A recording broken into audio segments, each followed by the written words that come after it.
any untruthfulness in the complete affidavit may result to the filing of charges for perjury? Yes, sir.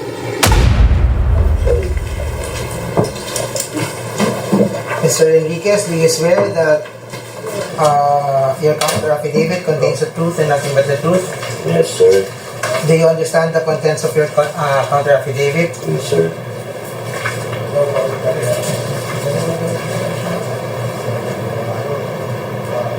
Do you swear that you executed this counter affidavit voluntarily and you are not coerced? No, sir. Yes, voluntarily. Okay. Do you understand under oath that any untruthfulness in the counter affidavit makes you liable for charges of perjury? Yes, sir. Okay, thank you, sir. Alam nyo, bagong Pilipinas na eh. Hindi na pwede yung ganong mga statements na kinaumagahan, joke only na lang.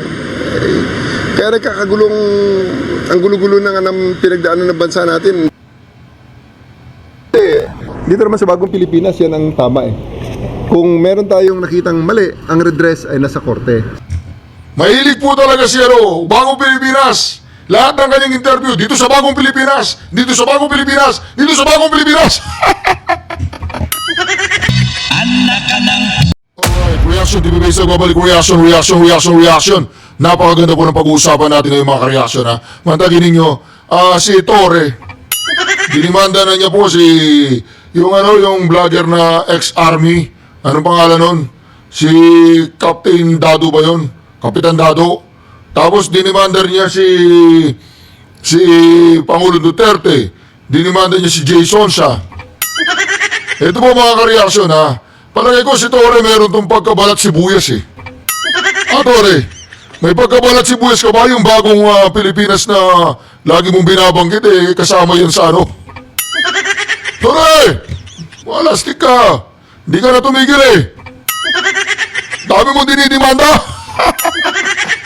Umpisan po natin dito Umpisan natin dito mga ka-reaction. Umpisan natin dito. Against po kanina.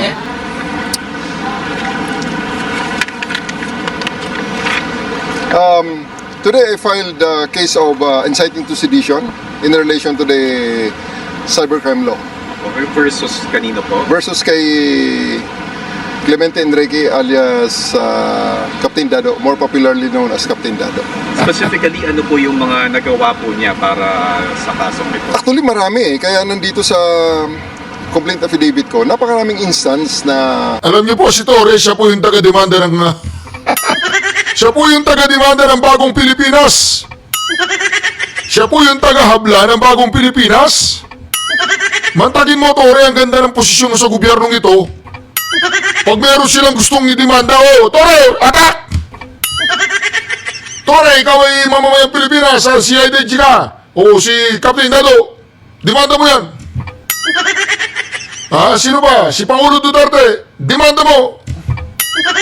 Si Jason sabi niya, nagkasakit ka.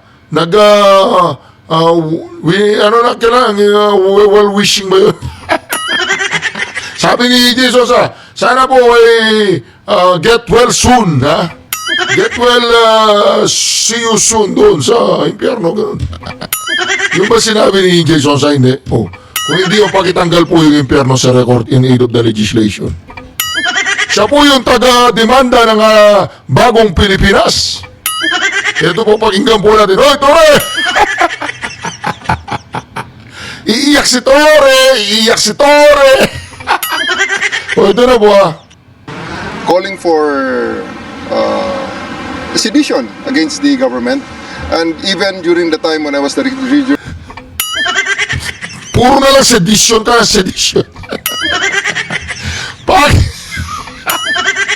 Pinaglihi ka ba sa sedisyon? Torre! Pinaglihi ka ba sa sedisyon? Puro ka na, sedisyon. Director of Davao during the Hunt for Kibuloy, siya yung nanawagan na ang lahat ng mga pulis at sundalo ay sumurrender sa local government na naka-unload ang mga baril, naka-point downwards at i-abandona na ang trabahong inuutos ko at ginagawa namin. Naniniwala ka naman sa kanya? May sumunod, wala. Mga trip-trip lang niya yun. Di ba? Baka ano lang siya, baka Malay mo, baka meron siyang warsyak. Di ba?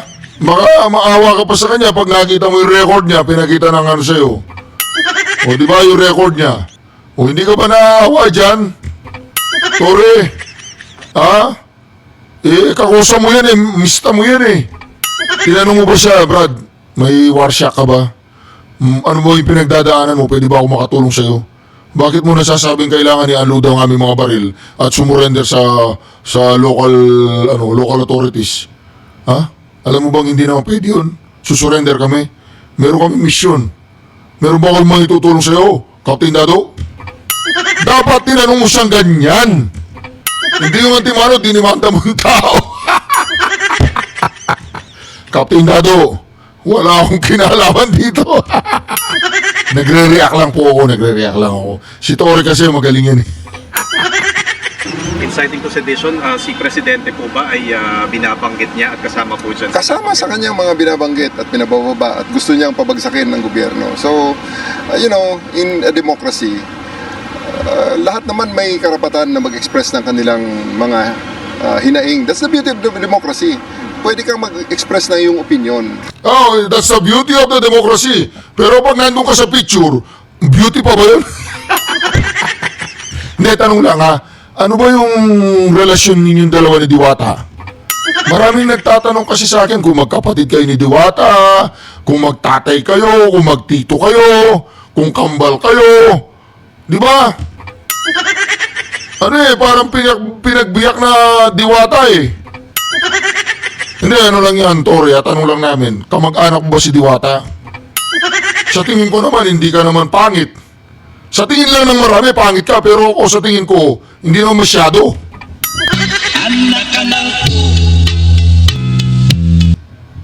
Diba? However, there are limitations. It should be made within the bounds of the law. Kaya, sa ngayon, ang response natin dyan sa ating mga nakikitang paglabag, Dito po, yung pagpapaliwanag niya dito, nung dinimanda niya si Captain Dado. Captain Dado, tanong lang ha, ako, followers mo ako. May warsyak ka ba? O, yung warsyak mo, ituon mo kay Tore. Namo! Ha? Yung warsyak mo, ibuhos mo lahat kay Tore yan. Pwede ba yun? Hindi? O, tanggalin po yung warsyak sa coordinate of the legislation. ay i-file ang kaso sa DOJ so that they will have their day in court. They can make their counter affidavit. They can give their counter affidavit sa ating DOJ at pag ma-resolve na at iangat sa korte sa paglilitis, they can have their day in court. Oh, day in court? Ganun lang alam mission mo. Day in court? Namo! Hindi, mga kareaksyon, tanong ko lang kay Tore. Tore, may nagsabi ba sa yung pinaglihi ka ba sa sama ng loob? Hindi, tanong lang yan ha. Huwag kang magalit. Tanong lang. Di ba? Meron ka bang sama ng loob sa mundong ito? Pag may narinig kang, sinabi sa'yo, Oy, Tore, narinig mo yun? Demanda mo yan. Oh, demanda mo, sedition, ganun. Ikaw naman, ganun. Tatahol ka na kagad, ganun. Tore, bakit ganyan ang pagmumukha mo? Hindi, tanong lang yan, bakit ganyan ang pagmumukha mo? Ay, ako, wala akong ginalaman dyan sa pagmumukha mo, tanong lang yan. Tanong lang ha, huwag kang magagalit sa akin. Di ba, totoo pala yung kasabihan mga kareaksyon. Ang mga taong pangit na nga ang itsura, pangit pa ang ugali. Hindi ikaw yun, Tore, hindi ikaw yun. Pero totoo pala yun, kala ko pag pangit na, maganda na yung ugali. Hindi naman ibig sabihin, yung mga magaganda, pangit ang ugali, hindi naman ibig sabihin nun.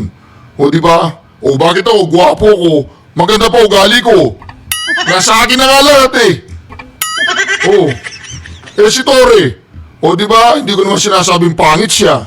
Hindi ko naman sinasabing pangit ang ugali niya.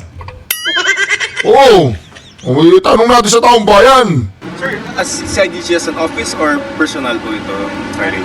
I'm representing myself in many instances at kasama rin ito sa aking pagiging chief ng CIDG. Wala naman i-represent mo ako dyan. Hindi naman ako papayag. Di ba si Torre po, mga kababayan, mga ka-reaction, si Torre po ay pinaglihi po yan sa saya, sa kasiyahan. Di ba? Kaya ganyan ang ugali niya, tsaka pagmumukha niya. Sir, just to elaborate, ano yung mga instances po, specific instances, sinabi, mga instances, occurrences, itong si Captain Dado? Yeah, napakarami. Gaya ng mga sinabi ko. Medyo Yeah, shocking. like yung unang isa sa mga instances na sinabi niya, yung i-abandon namin ang pag-implement ng warrant of arrest kay Kibuloy before. At ngayon naman, he is calling for the armed forces and the PNP to abandon this government and topple it, to withdraw the support, which is foul naman yan. Hindi naman yan tama.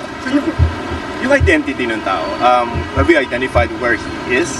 Hindi Paano niya- yung process na, sir? Well, may mga identity, may mga known addresses na kaming nakuha, sinahid na namin sa kanyang sa complaint against him. At tingnan na lang natin pag nagsabit siya ng counter affidavit ko anong gagamitin niya.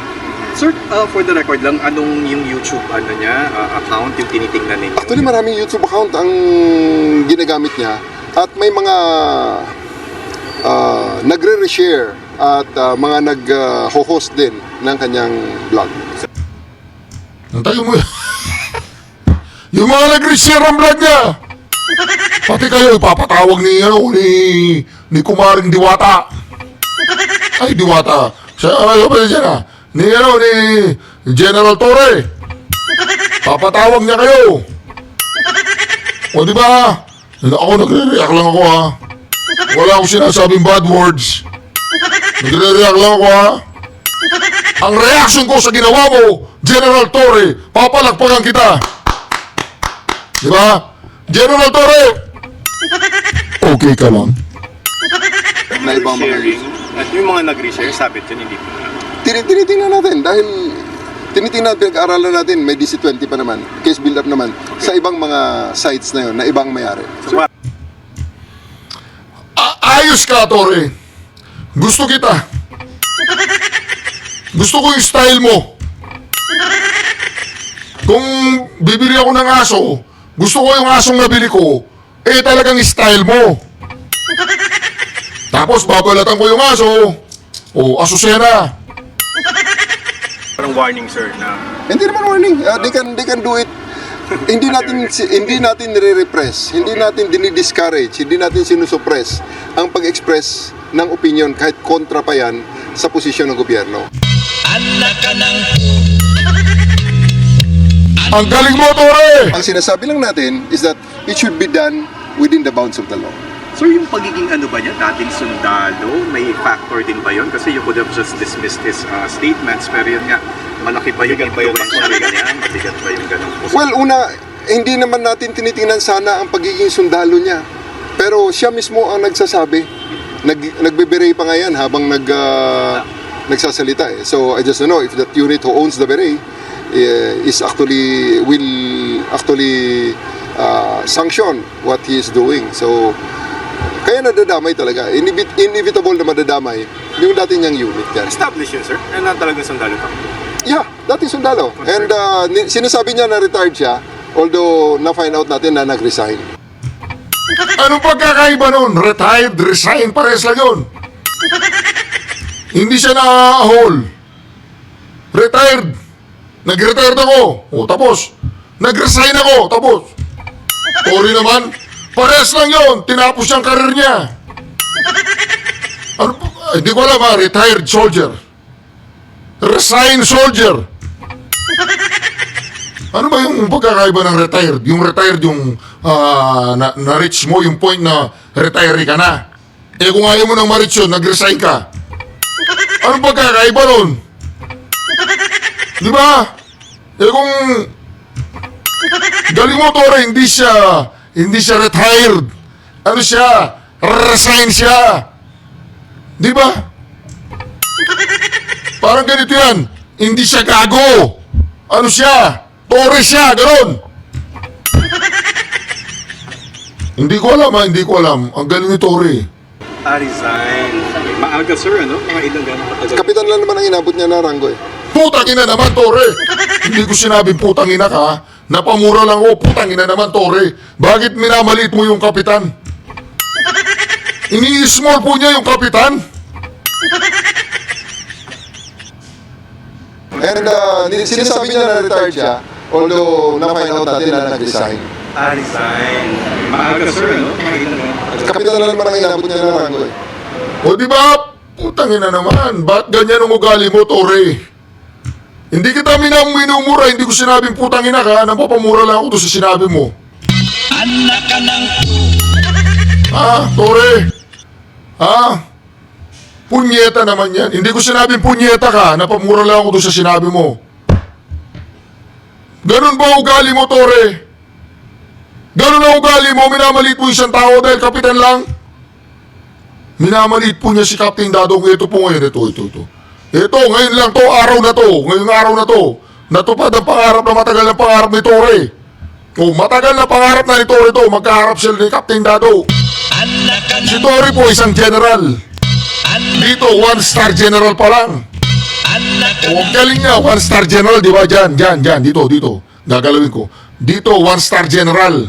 Ba ngayon, 2-star general na. anak ka Magaling si Tore, magaling. anak O Tore, yung heartbeat huwag mo kakalimutan yung heartbeat.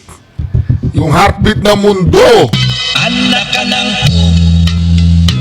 Hindi to anak ka ng puta, hindi to. Ito, pakinggan mo ang kanta na to. Baka magalit ka na naman sa kanta na to. Sense of the Pakinggan mo.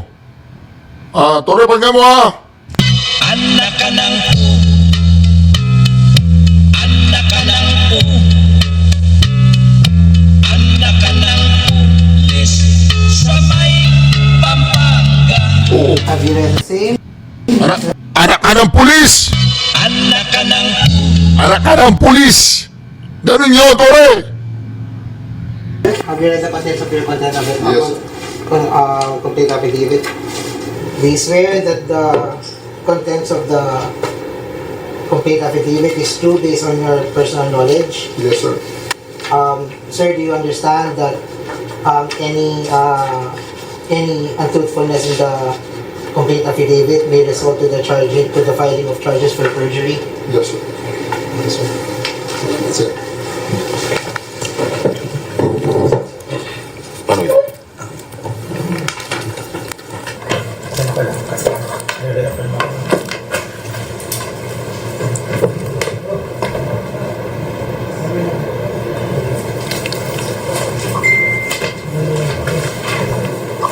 We have on file a counter affidavit filed by respondent Mr. Clemente G. Enrique. Nakasign lang po. Apa? Okay.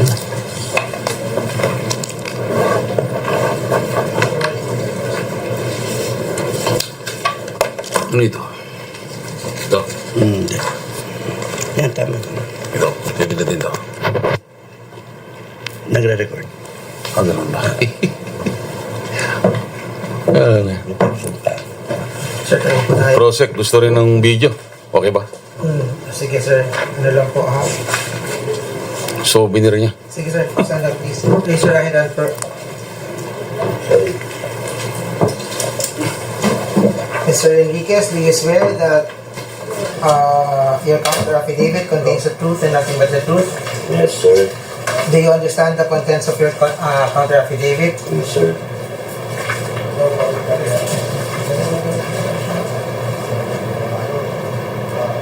Do you swear that you executed this counter affidavit voluntarily and you are not coerced? No, sir. Yes, voluntarily. Okay. Do you understand under oath that any untruthfulness in the counter affidavit makes you liable for charges of perjury? Yes, sir. Okay, thank you, sir. Thank you.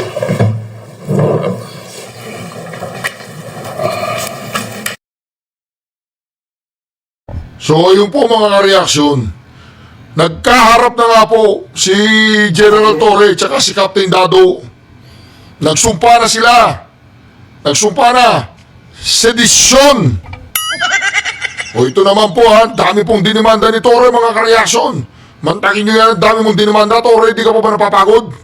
Dimanda mo na kaya po Pilipinas para naman isang beses na lang 130,000. Lahat tayo didimanda ni Torre. Para wala na, hindi ka na masyadong pagod. Pakulong mo buong Pilipinas. O ito. Torre. Pakulong mo na ang buong Pilipinas, Torre. Para hindi ka pagod pabalik-balik dyan sa DOJ. Sabihin mo, buong Pilipinas o kaya lahat ng sumusuporta kay Duterte, sedisyon kayo lahat. Lahat kayo, sedisyon. Akala ko naman, seduction. Naririnig ko siya, seduction. Sedisyon pala. Hindi mo kahulugan ng seduction. Diba? Parang si Torre nasiseduce sa mga sa mga followers ni Duterte. Oh, wala siyang ginawa kundi sedisyon. Hoy, Torre! Wala stick ka! O ito, pakinggan po natin to. Tatlong final namin case, ha? I also submitted for DC-20 the case of Rodrigo Roa Duterte. Okay. Ano Sa kanya mga statements doon sa last rally. Opo. So we already submitted it for unlawful utterances at saka inciting to sedition. So nandun na rin sa docket ngayon at 4 case build-up na rin yung reklamo natin kay former President Duterte. Which specific statement po that he made? Ay, gusto niyang patayin ng 15 senador na gusto nilang bombahin. So ayan, nakafile na sa DC-20 for case build-up na ang kaso na yan. Ang sabi po, kahit si Justice Secretary Remulla kanina, medyo iba naman daw po talaga yung language ni former President Duterte. Wala siyang pakialam kay Remulla. Kahit sinasay si DOJ Secretary pa yan. Wala siyang pakialam, basta't walang pakialam si Torre. Sinabi ni Remulla, parang wala yan, hindi katulad nung kay Sara yan. Wala yan, biro lang yan, biro lang. Pero si Torre, wala akong pakialam sa'yo, DOJ Secretary. Ididimanda ko si Duterte. Papatay niya yung 15 senador. Demanda ko yan. Nanginginig pa. Nagwawala sa DOJ. Inahawakan siya ng 4 na tao. Habang papasok siya ng DOJ, inahawakan siya gano'n. Joke lang po yun. Hoy! Grabe ka! Grabe ka, Torre! Grabe, no? Lahat ng tao sa Pilipinas, alam nila joke lang yun. Pati yung mga may saltik, alam nila joke lang yun. Si Torre iba. Iba si Torre. Ibahin niyo ako. Ako si Torre, didimanda ko yan. 15 senador yan. Sayang yung 15 senador. Ayaw mo yun, Torre. Ayaw mo yun. Ayaw mo. Ayaw ko rin. Kasi joke lang yun, Torre. Alam niyo, bagong Pilipinas na eh. Hindi na pwede yung ganong mga statements na kinaumagahan, joke only na lang. Bagong Pilipinas na daw po, bagong Pilipinas na. Kaya Bagong Pilipinas na daw, bagong Pilipinas na. Bagong Pilipinas na daw, bagong Pilipinas!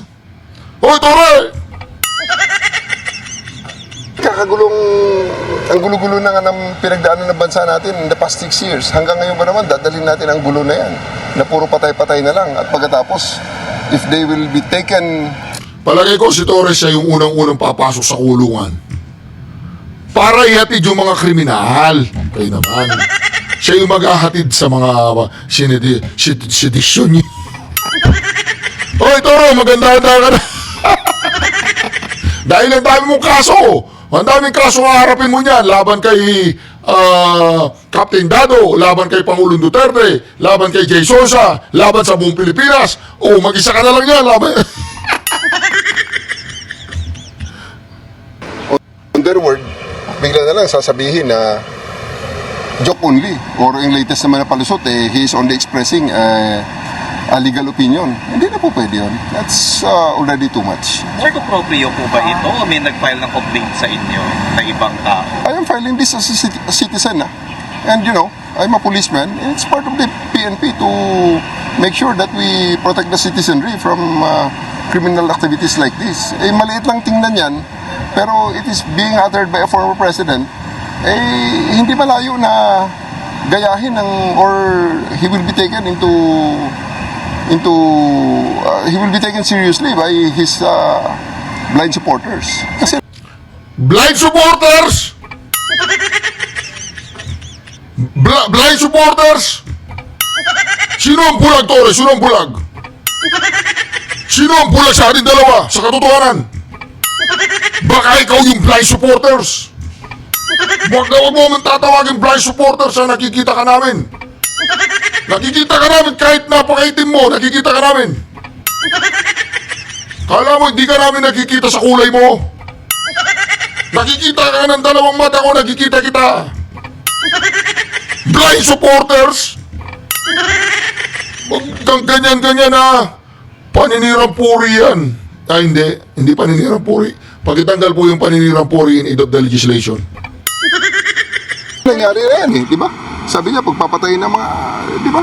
Pagpapatay ng mga adik, nangyari nga. Maraming nga nagpatayan na hindi na natin maintindihan kung saan ang galing. At sinasabi nila, mga vigilante nila ang mga palusot. But the fact remains na maraming namatay dahil he encouraged it during his term. Sir, clarify ko lang, ano po yung mangyayari yung seasonal after the case build-up? We'll be filing it for, pag natapos ang case build-up, it will be filed for preliminary investigation, and formally, he will be given a copy of the complaint na inakyat so that he can have his counter affidavit on the case. Sir, clarify ko lang, you are filing as your person, not as CIDG? I am filing it as both as CIDG chief and as a Filipino, as a policeman. Because anybody can file that. So, hindi ko naman hihintayin kung sino pa. Para anong nandito tayo sa PNP at nag-CIDG chief pa tayo, kung hindi natin pangunahan na ibang mga kababayan natin na tahimik lang sa sidelines, pero talagang galit din naman, hindi naman accepted sa lahat ng tao ang kanyang... Ikaw na nagagalit! Palakpakan po natin si Torre, napakagaling nga. Isang law enforcer, tagapagpatupad ng batas. Palakpakan po natin, palakpakan para kay Torre. Torre, ang number 1 CIDG, tagdagan ng star yan, estrella dito. Una, isa. Di ba, nakaisang estrella siya, isa, dito. Gagalawin ko, ito, isa pa lang star niya dyan. Isa pa lang. Ngayon, dalawa na dito, dalawa na. O dito, kay Jason sa isa pa lang. So, kada isang reklamo, sedisyon, isang star. Baka mapuro ka ng star niyan, ha? Torre, ang daming star niyan. O, magbumukha ka na ng star. Di ba? Grabe ka, Torre, ha? Anong gagawin mo sa lahat ng star na yan? Torre, anong gagawin mo sa lahat ng star? Di ba? Bakit? Adik ka ba, Torre? Adik ka sa star? Palagay ko po adik sa star si Torre. Adik ka ba sa star, Torre? Bakit kinukolekta mo lahat ng star? Tapos minamaliit mo pa si Captain Dado, isang kapitan lang. Butangin na, Torre, kahit na isang kapitan lang si Captain Dado, mas matino naman siya kesa sa'yo. O agree po ba kayo doon na mas matino si Captain Dado kesa kay Torre? O si Torre kesa kay Captain Dado? Sino ang matino sa kanilang dalawa? Paki-comment po sa comment section. Para sa akin lang, ha? Sino ang matino sa kanilang dalawa? Sa kanilang dalawa, sino ang matino? Tatanungin ko yung kapitbahay namin.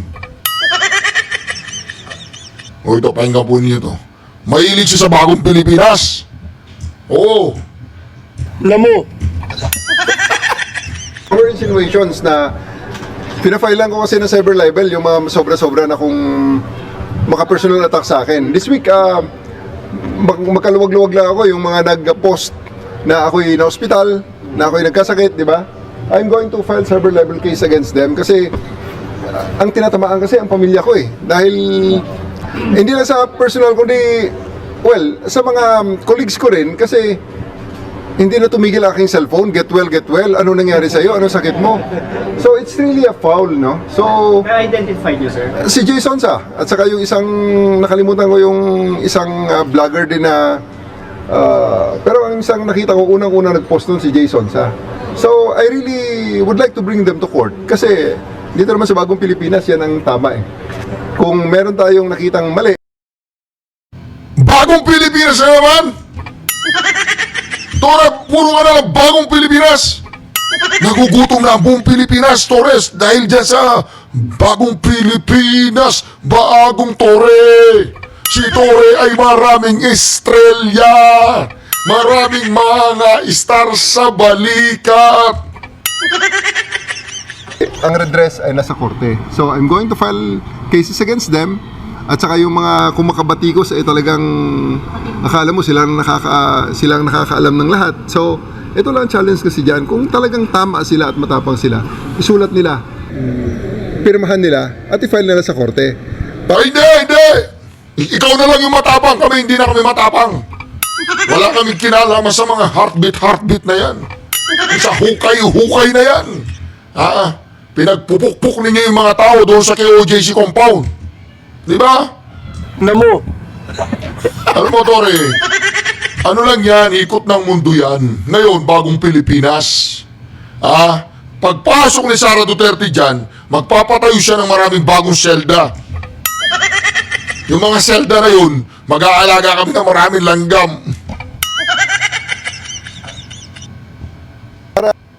Kinaumagahan, kung sila ay sagutin na ng counter affidavit, hindi nila pwede sabihin na joke only. Kasi yun ang nangyayari. Joke only. Ang galing-galing magsalita. Pero pag tinanong mo na sa Kongreso, i-deny na. At pagkatapos, ang pinaka-worst niyan, sasabihin, joke only. Joke only! Joke only nga lang eh. Lahat na sinasabi ko dito, joke only. Lahat na sasabihin ko dito, joke only. Okay na ba yun sa'yo? Okay na ba yun sa'yo, Tore? Okay na ba yun sa'yo, Diwata? Joke only yan Huwag ka naman masyadong pikon. Di ba? Dapat ang pangalan mo, Tore, the Pikon. Di ba? Joke only lang yun, hindi ka naman pikon. Ano nga? Tore, the Pikon, joke only. Anyway, mga reaksyon, ano kayang gagawin natin kay Tore? Tawagan mo nga yung psychiatrist ng Pilipinas, yung pinakamagaling. Hello? Ikaw ba yung pinakamagaling na psychiatrist ng Pilipinas? Oo, okay. Saan ka nagtatrabaho? Sa PNP?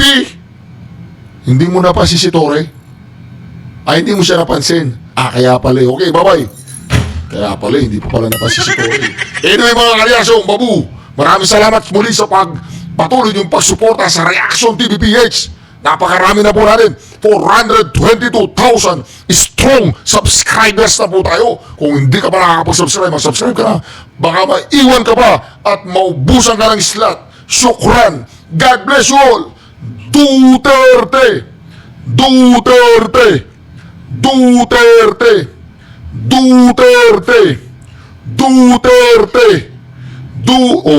Inggit ka, Tore. Gusto mo, isigaw ko, Torete! Hindi. Pangit yun. Dapat Duterte. Dapat yun. Tore mag-ready ka na. Paparating na si BP Sara Duterte. Joke only ka na naman dyan. Pag ikaw pagsabi, joke only with BP Sara. Joke only.